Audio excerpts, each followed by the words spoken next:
Bluegrass Jam Along is proud to be sponsored by Collins Guitars and Mandolins, each and every one built from the sound up in Austin, Texas.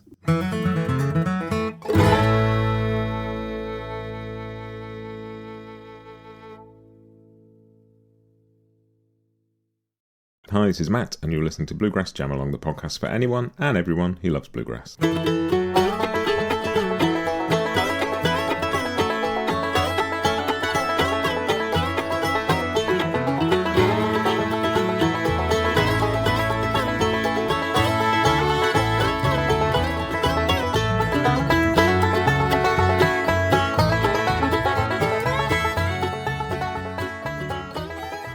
Hey everybody, welcome back to Bluegrass Jam Along. This week's guest is Joe Brent, who I'm sure a lot of the mandolin playing people who listen to this podcast will know already.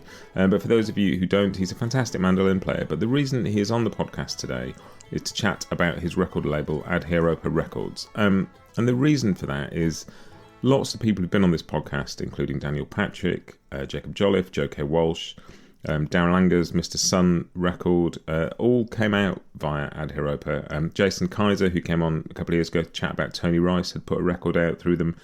And I just sort of started to see a bit more about them and realised it was a different kind of record label. It was very much sort of artist first. And I saw a really interesting interview with Joe on the Mandolin Cafe and thought, you know what, I should reach out and have a chat about what they're doing, because it's not a string band or bluegrass label, but a lot of the stuff that is on there is instrumental string band stuff. And a lot of players that have been on the podcast and move in those circles. So I thought I'd really like to chat to Joe about what he's doing.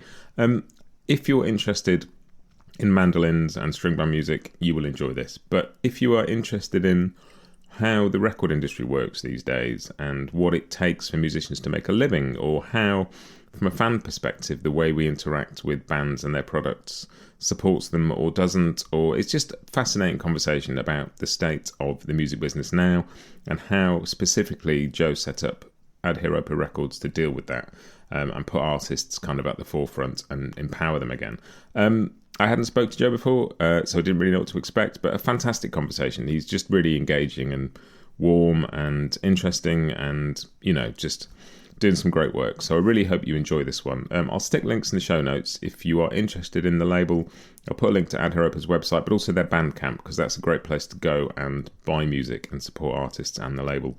And if you want to get in touch with Joe, as he mentions at the end, if you want to submit music to come out on Adhyâropa or just talk about the music business in general, his contact details will be at those links that I put to the website. So do go and check out those. That is it. BluegrassJamAlong.com if you need more info on this podcast and past episodes and all that kind of stuff.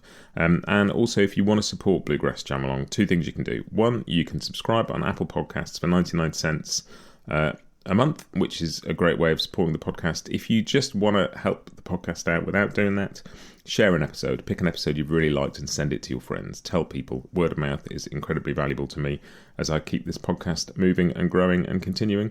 That is it. Thank you very much for your attention. Here comes Joe Brent of Adhyâropa Records.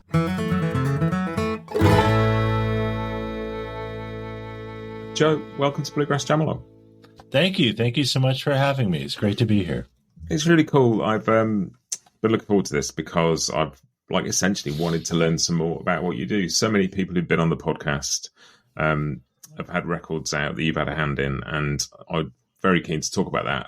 But before we do that, I'd love to just chat a little bit about your background, because I would imagine the mandolin playing contingent of my listener base know you pretty well, but there might be some people who don't. So it'd be really cool just to get a little potted history, if that's all right. Well, sure, of course. I live in New York. I was born in New York, but raised in Florida. And I actually, my first instrument was violin, but raised in a family where there was mandolins and balalaikas and domras and guitars around. No one was really a professional musician, but I had access to these things. In fact, my aunt bought me a guitar when I was very young. And so it was all downhill from there. But I knew that I would be a musician or in the music industry from a very, very early age. But it wasn't until I was about 13 when I realized that really mandolin and string instruments were really for me. I continued to play violin. In fact, I continue to play violin to this day. But really, mandolin was more my thing, because what I realized was that mandolin can do a lot of the things that violin can do in terms of a lead or a melodic instrument. But what you can also do is just be a part of the rhythm section and play twos and fours for an hour and do that and be an accompanist and sort of in the center of things. And that's the part of music making that I find the most interesting and the most fulfilling. And I knew that from a very early age. But then I went to briefly DePauw University in Indiana to study composition. Didn't graduate from there. Left after a little while, or was asked not to return, depending on which side of the table you're sitting on. Went to Athens, Georgia for about a year and played in a band down there. Finished my degree at Berkeley, but then I went to Italy to study properly the classical mandolin with a guy named Carlo Alonso, who's a really extraordinary classical mandolinist. Came back to New York and have been making music or helping other people make music pretty much ever since, in just about every context that you can possibly imagine, classical and jazz. Primarily as a maker of music, my primary thing right now is working with my band Nine Horses, which is me and Sarah Caswell on violin and Andrew Ryan on bass, plus just a huge list of collaborators. And so when we tour, it's often just the three of us, but on the records, the last recording we did, we had something like 30 guest musicians coming in and different ensembles for every tune and different feels and different things. And then, because Sarah teaches at Berkeley and NYU and Manhattan School of Music and, I forget where else. And I've been teaching at Bard, and Andrew has his own life. We don't really tour all that much, but we do a lot of academic residencies at colleges and universities all over the country. That's been our primary focus as clinicians, and giving masterclass and seminars and workshops. And usually I'll write music for us to perform with the students or a student faculty orchestra. But when we do these things, in addition to our normal sort of either 1 day or 3 day or 5 day or, however long the curriculum, what we end up doing is also a music business seminar and talking to students who are in music school about what the music business is, where it's trending that it's going to be, what the musical world is going to look like when they graduate, and trying to assuage as best as we can their terror about what the music industry is waiting for them on the other side of graduation, with varying degrees of success on that front. But the result of that was we wanted to practice a lot of what we preach. And one of the things primarily that we preach is that it's very, very important for musicians to own as much of what they make as possible. Now, your experience of this may vary. There may be a lot of things that you just don't have the time or the inclination to want to do on your own. There's nothing wrong with saying, the only thing I want to do is write music and make music, and I leave everything else to people who, want to do that.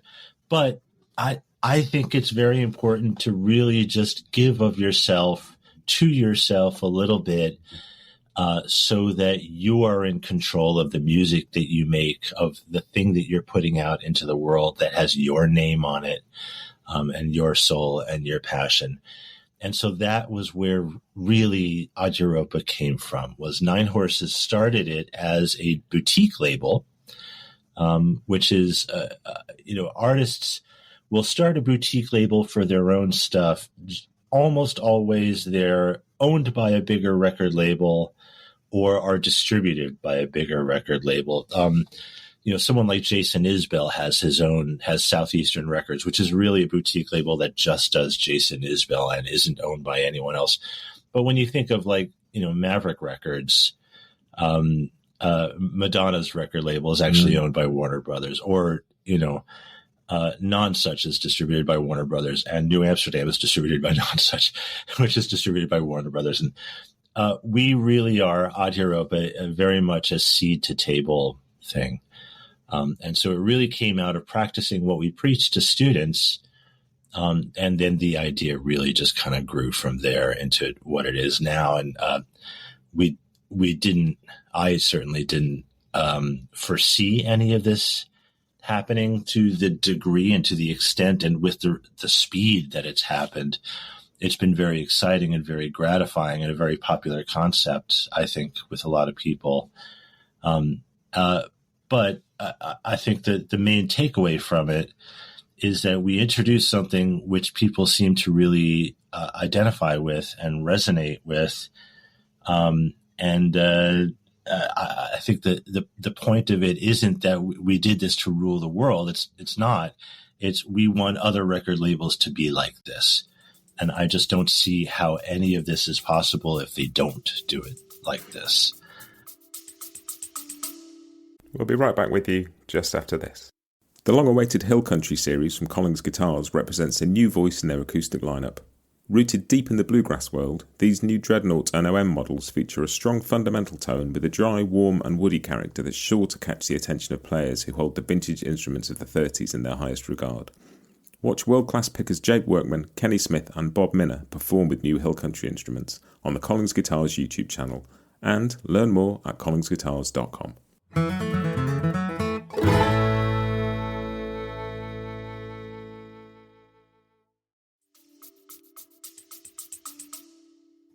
So what is it that makes the kind of model different than what people would expect from a record label? So, if you know about the three kinds of royalties, in general, and this is not a clearly delineated thing all of the time, but essentially there's sync royalties, performance royalties, and mechanical royalties. The first and most important aspect of releasing with us is that you, the artist, own your masters. You are the owner of it. All you're doing by engaging with Adhyâropa Records is giving us or asking us to do a job for you. And it's really important to help people understand what this is. A normal record label contract back in the day was really the record label owned the product, owned the master, owned in a lot of cases the publishing and the copyright of the music as well. And then it essentially was loaning the making and the distribution of the record to the artist until such point as the artist was able to pay them back by generating royalties. That was back when the record industry was making money by selling music, which it's not really doing anymore. And so it just seems unsustainable. So the artist owns the masters with Adhyâropa. We pitch to sync placement supervisors, which is a sync royalty is when a commercial entity like a movie or a TV show or something wants to use the master recording in their product, in their, like a commercial or something like that. And that's a negotiation that's between the commercial entity and the owner of the master, again, which is the artist in Adhyâropa's case. This is where a lot of artists are actually making real money in the industry is by placement, which is also like a publishing thing. We don't own the publishing either. Even though we pitch to the sync placement supervisors, which is a lot of people in like Tribeca and LA and stuff like that. Yeah. But, really big entertainment companies will have their own sync in-house, music placement supervisors. And, most movies will have that, and it'll be someone that's affiliated with a studio or something like that. Anyway, so that's sync royalties. We don't take a dime from that. Then there's performance royalties. Obviously, we don't take a dime from performance royalties, although we do guide artists on how to generate performance royalties. I think most artists in the U.S. don't realize that venues pay a licensing fee for the right to host published and copyrighted music that's supposed to be paid out to the artist via their PRO, which for most of people in the U.S. is ASCAP or BMI. it varies very, very widely in the rest of the world, obviously. But in the US, you can help your PRO by telling them when you've performed this music at various venues. Artists don't do that and wind up leaving a ton of money on the table because they just haven't bothered to, register a playlist through ASCAP or by informing BMI, here's what my tour schedule is and here's where I've performed.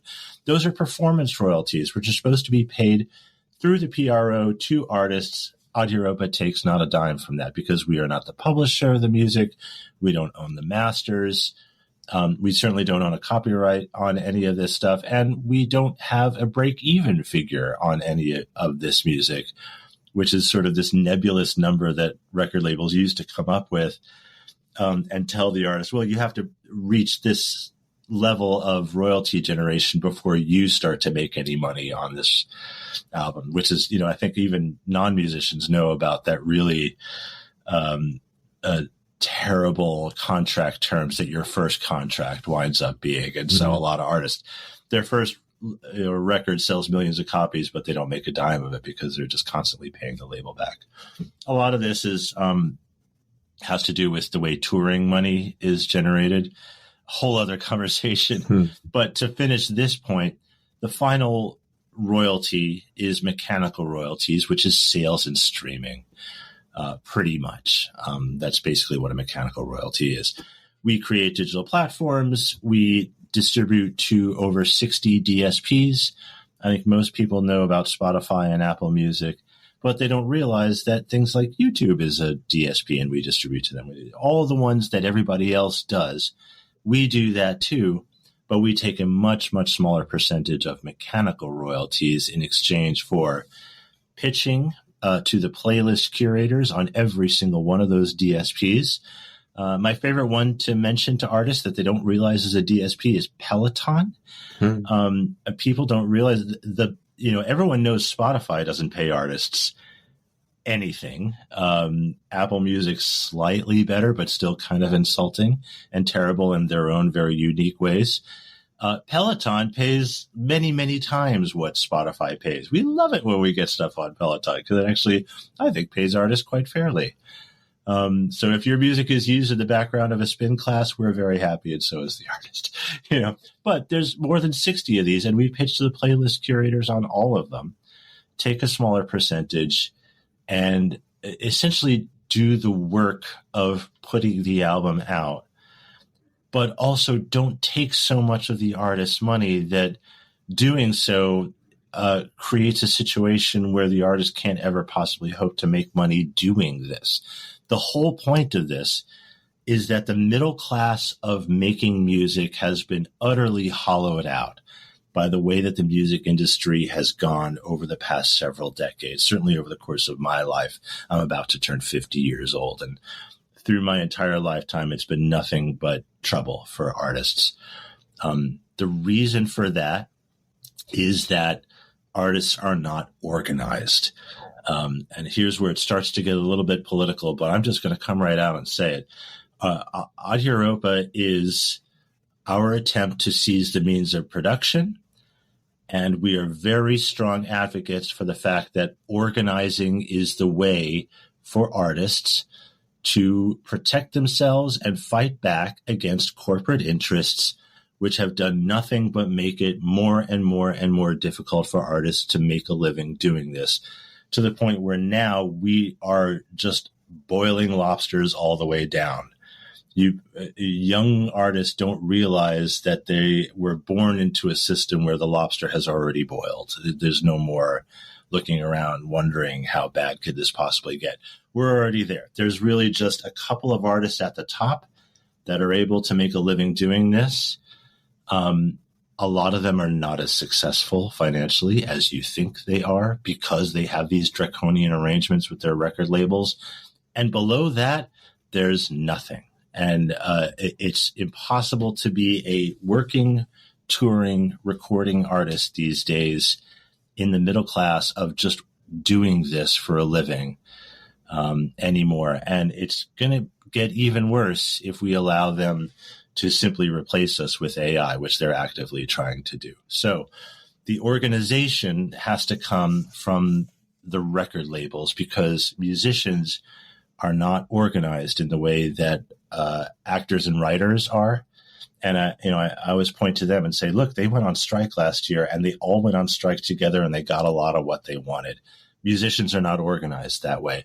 So a lot of this movement and pushback in the industry, I think, should come from the record labels themselves, because if this is impossible for artists to do, eventually it's going to become impossible for the record labels as well. And I don't see how they don't see that. That was a really long way of answering your question about what we do. But I think to sum it all up, here's the nuts and bolts of what we do. But the reason why we do it this way is because I just don't see any other way that this is sustainable if you would still want to have human beings making music and maybe even making it for a living anytime soon. Yeah, and it's, it hits on both fronts, doesn't it? Not only is it harder to make money, it is more expensive to live. So the people who can afford to do it without having money, like you end up with, a bunch of musicians and actors and writers and, filmmakers or whatever who have money behind them already. And so art becomes made by a very narrow band of people, and art is supposed to represent all of us. Sure. I think that the world of art would be so much poorer if, ironically poorer, if the only people who could afford to do this were people who came from money already. And unfortunately, we're kind of there in a lot of ways. Every time gas becomes more expensive, touring becomes more expensive. When tariffs are sort of arbitrarily created by one country against another, buying musical equipment from those other countries becomes much more expensive. And so all of these little things are conspiring against the world of art and artists and musicians and really creative people across the entire spectrum, to the extent that when you add it all up together, we all just kind of find ourselves looking around in all directions going, how is anyone doing this? And I don't know the answer. And I think the only way to do something about it should be coming from people like me. And again, we're not trying to rule the world. We're just trying to prove that this is possible and show other labels, if you really want to still be here in 10 years, you need to be more like us. And so from a musician's perspective, the process that they will have recorded their record already and will bring it to you kind of to work in partnership to then kind of get it in front of people and do that side of it for them. But they basically, somebody's gone to the studio, recorded a record, and then they come to you and go, right, we want to work with you as a partner to get this out in front of people.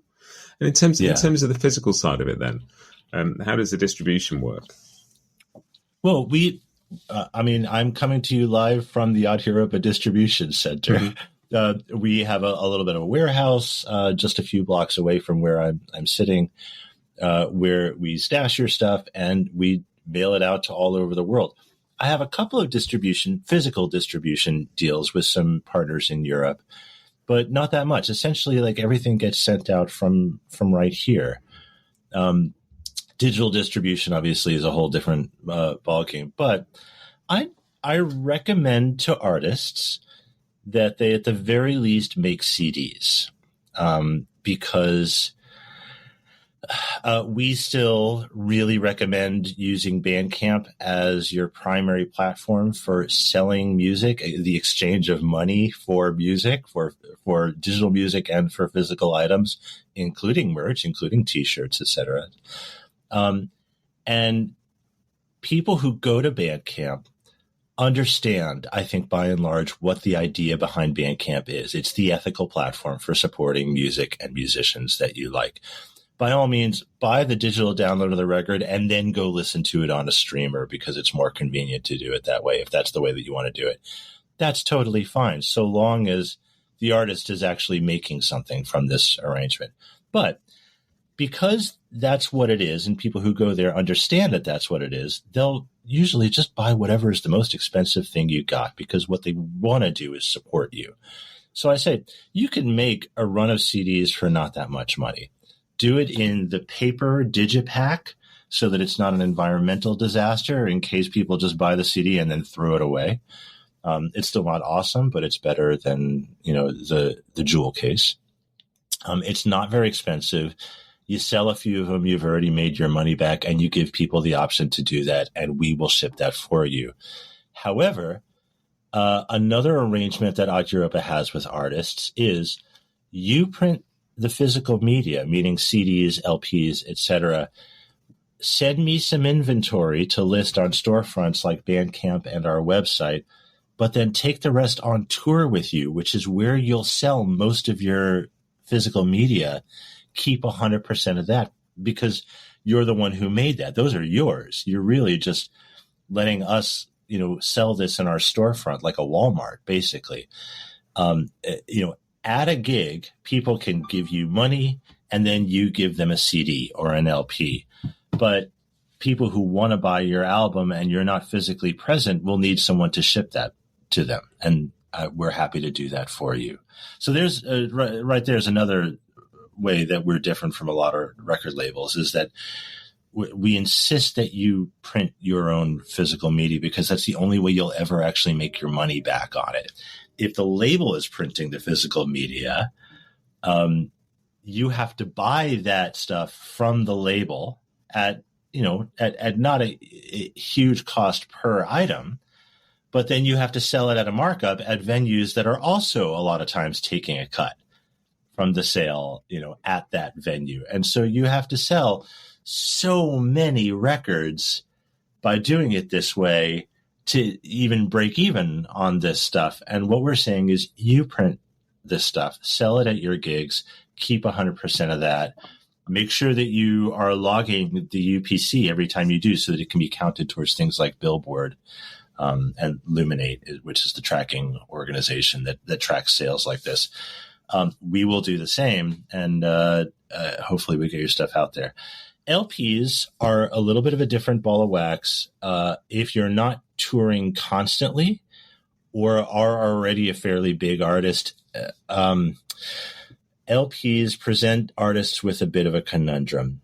I believe it is the ideal listening experience for the audience member because not only is the sound very good as long as you have a good sound system, but also what an LP does is it encourages you to put the record on and then sit and do nothing else but listen to the record.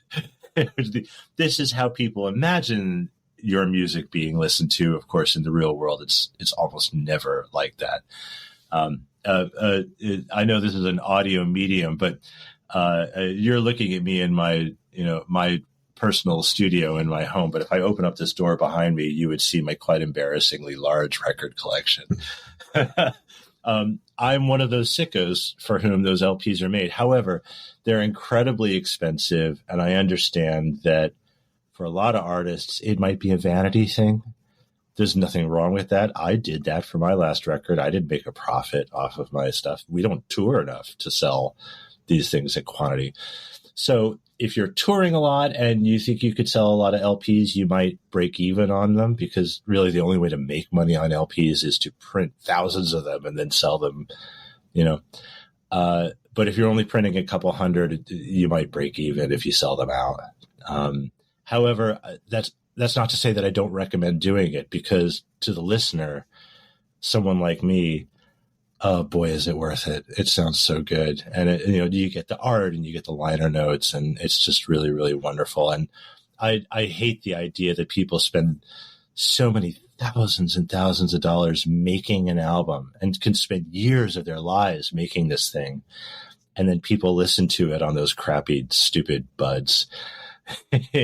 Or in the car with the sound of the road going by. It's like somewhere out there, you hope that your music is being listened to by people in the perfect listening environment. And that's what an LP is. Yeah. And there's something properly physical. And maybe it's just that I grew up with that, but there's something properly physical about an LP. And when I started doing this podcast, I started buying CDs again just to get liner notes. Because if I'm going to talk about a record, I want to see who does what. And on a level of that, and even with the CD, and I bought an old 90s Discman off eBay, and when I go to work, I put a disc in the Discman, plug my headphones in, then shove the Discman at the bottom of my bag to stop me mucking about with it and flicking through.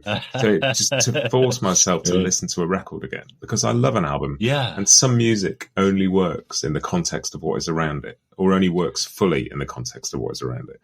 I would say almost everything that we put out, your idea of the music isn't just some songs, like you're buying like some cheese, or some butter, the album itself is the statement, not just the individual songs. And so they're put in a certain order because the idea is that you're going to listen to it from beginning to end. And also, even with a CD, you get the liner notes, and then you get those wonderful moments of recognizing, oh, the fiddle player on this one track, I recognize. That's also the fiddle player that was on this other album. So then you go and you listen. Now you're sort of cross-referencing the music that you heard in one place with the music from another because they share this common thread of a musician. Or, even you can really deep dive. And I was just hanging out at the Gray Fox Bluegrass Festival this past weekend, and I met in person for the first time Dave Cinco, who's the audio engineer who works on so many of our projects. I can envision a world where people know this music so well that they see Cinco's name in the liner notes and be like, oh, I wondered why I recognized that sort of warm, expansive sound that is kind of his trademark. And yeah. Well, it's just, and with all of this sort of string band stuff and names like Bill Wolfe, and there's just people who crop up again, like Gary Paxoza, who just, you see those names and that they're, that album's going to sound good. I love that. And not to ever interface with physical media is to deny you that tiny little pleasure, the little dopamine hit of getting when you recognize a name or when you recognize a sound and you want to cross-reference it and have it in front of you and be excited. Yes. I know that feeling well, and I love that stuff. Me too. And like when it comes to, because it sounds like you didn't set out intentionally to create a record label as such. So there was no vision as to what this would be a label for. So how was that? And obviously, like I look at it and there's, records by Joe K. Walsh and Mr. Sun and Jacob Jolliffe and Daniel Patrick and Jason Kaiser, who's been on the podcast talking about Tony Rice a bit with me. And a lot of that sits firmly in the string band world somewhere. But there's quite a bit of stuff that sort of, to the average bluegrass fan, maybe they wouldn't know so much about. But there seems to be a thread of quite a lot of progressive, fairly instrumental stuff in there. It's not exclusively an instrumental label by any means, but there's a big chunk of that in there. We started this, like I was saying before, really as a boutique label for Nine Horses. And then right when we were putting out the first record under the Adhyâropa name, which was the Nine Horses record Omega, which is Adhyâropa catalog number 1. Right about then, I was talking to my friend Sam Sadegurski, who is in the Philip Glass Ensemble, and he plays just a huge amount of really great artists in both the jazz and classical world. And he had an album out, or that he had just finished recording, and he was wondering what the heck to do with it. And I said, kind of as a joke, I was like, well, I got a record label now, so like I'll put your record out. And he said yes. And very quickly I had to decide what a record label should look like, because now it's not just doing it for ourselves, but for other people as well. So I came up with this really like very quickly on the back of an envelope. I was like, okay, here's how I think a record label should be. And so that's what we're going to be. We put out Sam's record. It went gangbusters, and that is the last time that I have ever reached out in any way to another artist to say, hey, I'll put your record label out. Everything else since then has been word of mouth, because Sam put his record out with Adhyâropa. I went to his album release gig at Barbès in Brooklyn. Jake Jolliffe was at that gig. I've known Jake for a million years because all mandolin players know each other. And Sam said a lot of really nice stuff about the work that I had done putting his album out. Jake then came to me and said, "Hey, I got a record. Can I put it out with you?" And I said, "Sure." And then that went really well, and he told all his friends. So now all of a sudden, like, it's not like we, Adhyâropa or me personally went and sought out this specific genre or type of musician. It's just that I know Sam, and Sam and I know Jake. Then Jake knows a bunch of people, most of whom I also know. And then it's just kind of grown really very organically, but also very quickly from there. I will say, so August, next month, 2025, will be 4 years of Adhyâropa. And if I look in my books real quick, so I just assigned catalog number 140 yesterday. So that's 140 albums in 4 years. And the first year was really just me and Sam and Jake. So it's really in 3 years we've done that. So the idea has been very popular.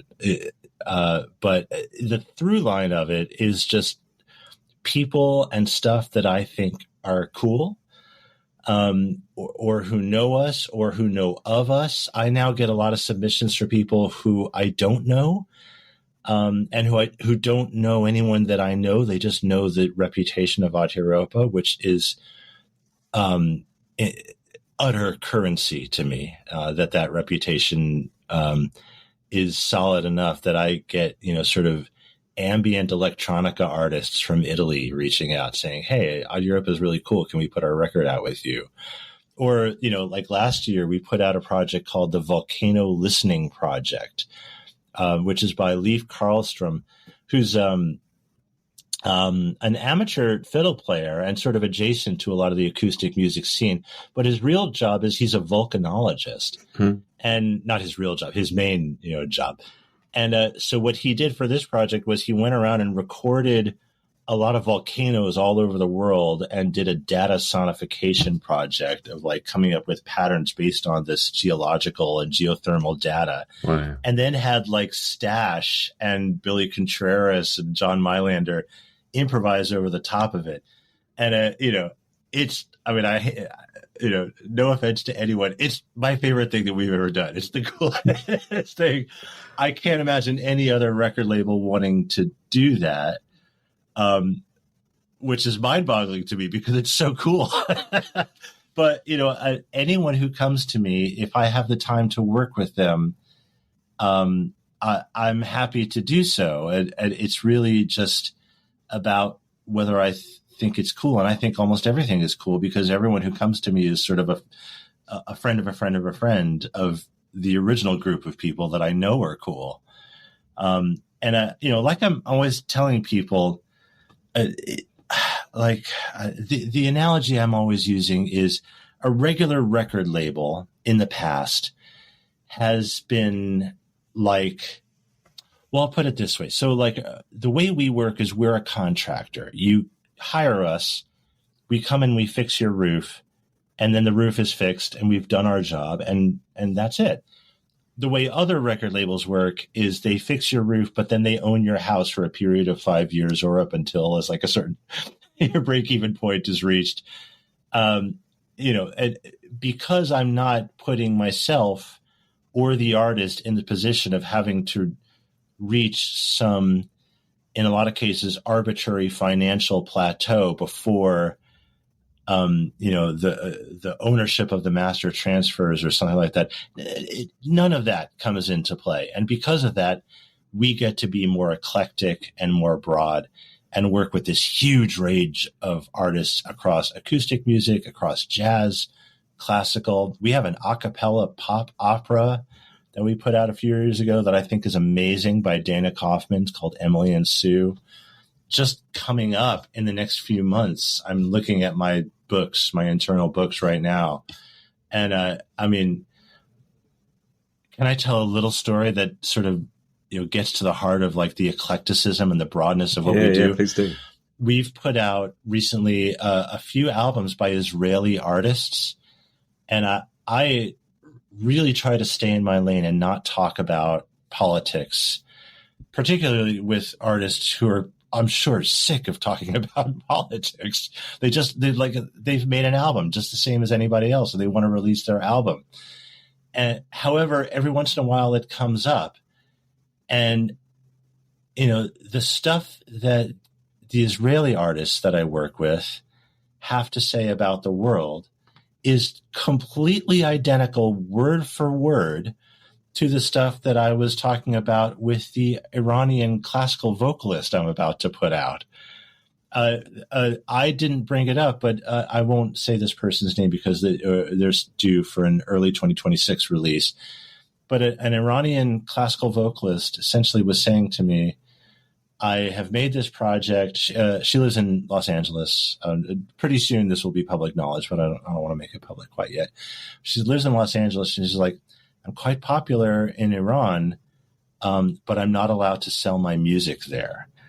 And of course, that led to a discussion about politics, on a very, very surface level. I didn't want to press in any way because it's like, I don't want to be the reason that anyone becomes uncomfortable or about any of this. But what was shocking, or maybe shouldn't have been, was that everything she was saying about the world was word for word exactly what these young Israeli artists were saying about the world. And I can't tell you how gratifying it is to be the home for all of these artists from all over who really kind of all feel the same way. It's like the world is pretty messed up for just about everyone. All these artists want to do is make art and make music and have someone be a home for them and put it out and put it into the world. And it's so gratifying and so such an amazing feeling to be just as much a home to someone from one part of the world as another, as I am for people right here in the States or in the UK.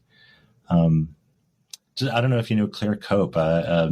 No. We have a couple of UK-based artists, but Claire Cope's a wonderful jazz composer. I was just hanging out with Claire like a couple of days ago. She was in New York for a music thing. And all over the world now, it's become in very, very quick, very, very quickly. It's immensely gratifying. And yeah, so to the outside looking in, it would appear just this eclectic, maybe even scattershot catalog. But not to me. There's very much a through line. It's a through line of just artists looking for a home. Well, there's also something that speaks pretty strongly about the idea, and this is, I guess, hops back to what we were talking about at the beginning, but just the idea of autonomy and having agency over what you do. And yes. I'm not an artist in that sense. I make a podcast, and that's a creative act. But like even in my regular job, because I obviously don't make enough money to live out of making a podcast, but I have a regular job. But the company that I work for is privately owned. Intentionally, like there's been opportunities not to, because when we get to do a big project, we sit around and we go, well, will it make us money? Okay. Does it serve the company goals? Okay. But we also say, will we enjoy working on it? And if the answer is no, then we don't do it because we don't have to. Like, that's very wise. We don't have shareholders. We don't have there's lots of challenges that come with autonomy, but there are also some wonderful, wonderful things that come with it. And it's to be able to turn around and go, this project will definitely make us money, but we won't enjoy it. Let's not bother. In the music world, there's this saying, money, music, hang. When someone offers you a gig, there needs to be two of those three things. Either the money has to be good, the music has to be good, or the hang, like the people that you're playing with, have to be people you really like. And if one of those things isn't there, that's okay. But if two of those things isn't there, don't do the gig because you'll be absolutely miserable. Now, that being said, every once in a while, you just need the money. So I have certainly done gigs like that. But I have to imagine that there's some applicability I'm probably missaying that. That is applicable to people in every field, no matter what you do. If you do a thing for money, and because the job itself is of value to you, the thing that you're doing you really like to do, even if you're doing it with people that kind of drive you nuts, the point is that you will then do it well. And if you're miserable doing something, you won't do it well. And that will reflect poorly on you because your work won't be very good. And then people won't hire you for the stuff you do want to do. So in the long run, you absolutely do come out ahead by taking your own considerations into the equation of whether you do a job. So I think that's very wise that you're doing it that way. I think we figured out, I've been doing it for nearly 20 years, and I think we figured out it's the only way we can all stay sane, to be honest. Yeah. It's, you just need to be turning up to do something either. And I think it's absolutely true. I think, in the music world, in the world in general, you can do a job that pays you well and you love the people, and that's where your purpose comes from. Like, that is also totally true. So the one question that normally when I do an interview like this, I will have pages of prep. I'll have listened to the records I've done. And this one, I just kind of went into it going, I know a bit. What I really want to do is just learn some stuff. So I'm just going to save it all and I'm going to learn as we go. But the one question I did obviously write down, because I need to know the answer to, is where did the name for the record label come from? It is the Sanskrit word that means superimposition. And it's in the Gitas, and it's mentioned in ancient Vedic, not ancient, but an older Vedic scholarship of the concept of superimposition, or Adhyâropa, is you are walking down the road and you see a coil of rope, but you are afraid of snakes. So your mind will trick you into thinking that there's a snake in the road and not a coil of rope. Hence the logo, which was designed by my friend Emily Hope Price. So that's the sort of the Hindu concept of superimposition. But the example given in these teachings is essentially has a negative connotation to it. It's like, people will superimpose their fears on top of reality. I don't think that it necessarily has to be a negative thing. Sometimes we see an unjust system, and our mind and our creativity will superimpose a just system on top of it. And then now we have a direction to put our energy and our passion into making that justice a reality. We can imagine it. We can see it in front of us, and now we just have to do the work to make it a reality. And that's why it's called Adhyâropa. I'm superimposing on top of the record industry a thing which I think is right and more fair. And everything we do is to try to get us to that point where it's a reality. And that in itself is a really beautiful, many-layered image. Just the idea of a snake, which is something that can be incredibly dangerous, becoming a rope, which is something you can pull yourself up by, which is exactly what you were talking about at the beginning, is such a beautiful image. Full disclosure, it's also just a really cool word. Well, it always helps, right? Always helps. Yeah. If it wasn't a cool word, I probably would have found something else. Well, it is a cool word, and it is a cool idea, and it's been a really cool conversation. I've really enjoyed talking to you. Thanks for doing this. Oh, likewise. Thank you so much, Matt. This has been really a pleasure. Thank you for having me. If people do want to either submit stuff to Adhyâropa, or people have listened to this and thought, you know what, I need to take more agency over what I do with my music. A, how do they get in touch with you to submit music? But B, where would you send people to to learn more about this and take a bit more control of their careers? Well, I mean, if you want to submit music to Adhyâropa, I listen to everything usually within 24 hours, and I get right back to you. And even the stuff that I don't think that I can help out with, or that I don't think that I have time to help out with, you'll still get an email directly from me saying, hey, I listened to your project and it's really cool, and here's why I can't work out. But the email address would be adhyâroparecords@gmail.com. I'm pretty easy to find on. You just Google what you think Adhyâropa is spelled like, and then the word records, and you'll find us eventually. Or you could just Google my name, Joe Brent. But then additionally, anyone who has questions about the music industry, even if you don't have a project coming up and you just want to talk about the music industry, and maybe there's some way that I can help you, not by putting your record out, but by guiding you towards someone who can help you with whatever your thing is. I I feel like a lot of the music industry has been made intentionally Byzantine, needlessly and intentionally Byzantine, to impress upon musicians that this is a thing that they can't possibly do. So you need a record label, or you need a lawyer, or you need an accountant to do this for you. I don't think it's true, and I think that that's how musicians wind up getting into trouble, is because they bring someone into their team that then takes advantage of them because it's a system that the artist doesn't understand. So if you want help with something like this, also just reach out to me. I'm happy to help. The whole point of this is to help artists find their way and make a living. Oh, that's fantastic. So I will put links in the show notes so anybody who wants to find you can find you. Please do. It's been really cool. I've really enjoyed this. Thanks so much. Yeah. Thank you so much, Matt. And hopefully we'll talk again soon.